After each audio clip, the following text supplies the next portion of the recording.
Как вы и поручали, мы большой... Бул президент Путиндин согуштук кабинет эмес. Ал билим берүү тармагынын жетекчилери менен жолугушту. Бирок Кремлдеги көптөгөн жолугушууда эле кеп согуш тууралуу болду. Биздин окуу жайларыбыз жеңиш үчүн, фронт үчүн, коргонуу заводдорубузга жардам берип жатышат, дейт министр. Нашей победы. Орусия Украинада чабуулууну улантып, асмандан да, коргактан да улам алдыга жылууда. Батыштын азыркыдан да катаал санкцияларынын коркунучуна карабай Владимир Путин согушту улантырууга чечкиндүү көрүнөт. One day Putin will run out of Бир күнү Путиндин күчү, куралы, ок дарысы, акчасы баары түгөнөт. Бирок бул көп убакытты алат. Андыктан кандай гана санкциялар салынбасын, ал туура эмес саясат. Дональд Трамп ого атышууну токтотууну талап кылып келген. Ал иренжигени билинип турат.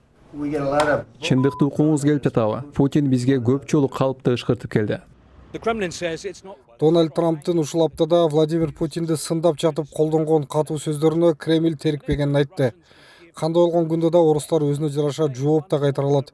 Бүгүн Орусиянын белгилүү гезиттердин бири президент Трамптын Украинадагы согушту токтотуу аракетин таш капты деп, аны аңкоого окшош деп жазды. Тескерисинче орустар жеңүүчү эл экени айтылып, алар жаштайынан эле ошого ишенүүгө тарбияланат.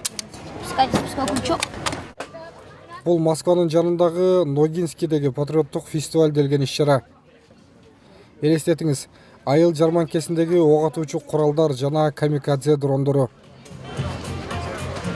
Мында эң жөнөкөй көрүнүш адаттан тыш нерселер менен аралашып кеткен. Бул аялдар фронттогу орус жөөкерлери үчүн камуфляж торлорун токуп жатышат.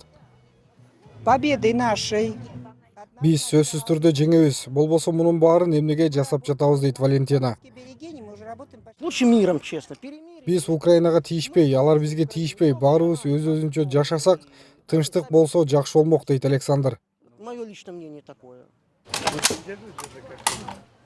Ал эми Кремлдин көз карашына ылайык тынчтык Орусиянын күчү жана жеңиши аркылуу гана келет.